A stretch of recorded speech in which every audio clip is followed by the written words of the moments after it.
2007ರಿಂದ ಇಲ್ಲಿಯವರೆಗೂ ವಿಜಯ್ ಹಜಾರೆ ಟ್ರೋಫಿಯನ್ನು ಗೆದ್ದಂಥ ತಂಡಗಳು ಯಾವ್ಯಾವ ಅಂತ ಇದೀಗ ನೋಡಕ್ಕೆ ಹೊಂಟಿವಿ. ನಮಸ್ಕಾರ ಸ್ನೇಹಿತರೆ, ಟಾಪ್ ಕ್ರಿಕೆಟಿಂಗ್ ಅಪ್ಡೇಟ್ಗೆ ತಮಗೆಲ್ಲರಿಗೂ ಪ್ರೀತಿಯ ಸ್ವಾಗತ.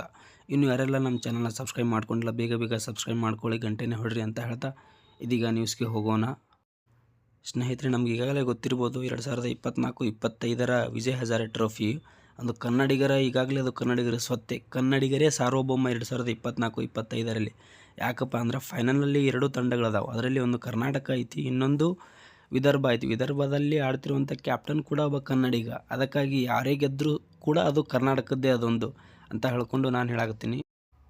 ಈ ಟೂರ್ನಿ ಉದ್ದಕ್ಕೂ ರನ್ ಹೊಳೆಯನ್ನೇ ಹರಿಸಿದ್ದಾರೆ. ಅದು ಕನ್ನಡಿಗರೇ, ಮೇನಾಗಿ ಅತಿ ಹೆಚ್ಚು ರನ್ ಸ್ಕೋರರ್ ಆಗಿರುವಂಥ ಇಬ್ಬರು ಕನ್ನಡಿಗರೇ ಅದಾರ. ಇನ್ನು ಸ್ಟ್ರೇಟಾಗಿ ನ್ಯೂಸ್ಗೆ ಹೋಗೋಣ. 2007-8ರಲ್ಲಿ ವಿಜಯ್ ಹಜಾರೆ ಟ್ರೋಫಿಯನ್ನು ಗೆದ್ದಂಥ ತಂಡ ಸೌರಾಷ್ಟ್ರವಾಗಿತ್ತು.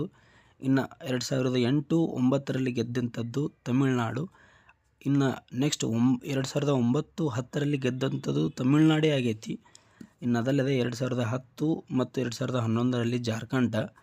ಇನ್ನು 2011 ಮತ್ತು 12ರಲ್ಲಿ ಗೆದ್ದಂಥದ್ದು ಬೆಂಗಾಳ.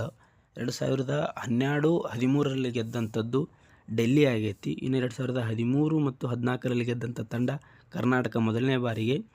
ಮತ್ತು ಅದೇ ನೆಕ್ಸ್ಟ್ ವರ್ಷ 2014-15ರಲ್ಲಿ ವಿಜಯ್ ಹಜಾರೆ ಟ್ರೋಫಿನ ಗೆದ್ದದ್ದು, ಅದನ್ನು ಕೂಡ ಕರ್ನಾಟಕ 2ನೇ ಬಾರಿ ಗೆತ್ತು. 2015 ಮತ್ತು 16ರಲ್ಲಿ ಗುಜರಾತ್. ಇನ್ನು 16-17ರಲ್ಲಿ ಗೆದ್ದಂಥದ್ದು ತಮಿಳುನಾಡು ಆಗೈತಿ. ಇನ್ನು 18-19ರಲ್ಲಿ 3ನೇ ಬಾರಿಗೆ ಕರ್ನಾಟಕ ವಿಜಯ್ ಹಜಾರೆ ಟ್ರೋಫಿಯನ್ನು ಗೆತ್ತು. ಇನ್ನು 18-19ರಲ್ಲಿ ಮುಂಬೈ ಆಗಿತ್ತು. ಇನ್ನು 19-20ರಲ್ಲಿ ಮತ್ತೆ ಕರ್ನಾಟಕ ಇದು 4ನೇ ಬಾರಿ ಗೆತ್ತು. 20 ಮತ್ತು 21ರಲ್ಲಿ ಮುಂಬೈ ಮತ್ತೆ ಗೆಲ್ತು. 21-22ರಲ್ಲಿ ಹಿಮಾಚಲ ಗೆಲ್ತು. ಇನ್ನು 22-23ರಲ್ಲಿ ಸೌರಾಷ್ಟ್ರ ಮತ್ತೆ ಗೆಲ್ತು. ಇನ್ನು 23-24ರಲ್ಲಿ ಹರಿಯಾಣ ಗೆದ್ದೈತಿ. ಅದಲ್ಲದೆ ಈಗ 24-25ರಲ್ಲಿ ಯಾರು ಗೆಲ್ತಾರೆ ಅಂತ ಹೇಳ್ಕೊಂಡು ಕಾದು ನೋಡೋಣ ನಾವು ಈಗ. ಸ್ನೇಹಿತರೆ, ನಾನೊಂದು ಮತ್ತೊಂದು ಸಪ್ರೇಟ್ ವಿಡಿಯೋ ಮಾಡ್ತೀನಿ. ಕರ್ನಾಟಕ ಯಾವ್ಯಾವ ಇಯರಲ್ಲಿ ಗೆದ್ದೈತಿ, ಯಾವ್ಯಾವ ಮ್ಯಾನ್ ಆಫ್ ದಿ ಮ್ಯಾಚ್ ಆಗಿದ್ದಾರೆ, ಎಷ್ಟೆಷ್ಟು ಇದು ಮಾಡಿದ್ದಾರೆ ಅಂತ ಹೇಳ್ಕೊಂಡು ನಾನು ಸಪ್ರೇಟಾಗಿ ವಿಡಿಯೋ ಮಾಡ್ತೀನಿ. ಇದೀಗ ಈ ನ್ಯೂಸ್ ಇಷ್ಟ ಆಗಿತ್ತು ಸ್ನೇಹಿತರೆ. ಕರ್ನಾಟಕ ಟೋಟಲ್ಲಾಗಿ ಈಗ 4 ಟೈಟಲ್ಗಳನ್ನು ಹೊಂದೈತಿ, 4 ಟ್ರೋಫಿಗಳನ್ನು ಹೊಂದೈತಿ.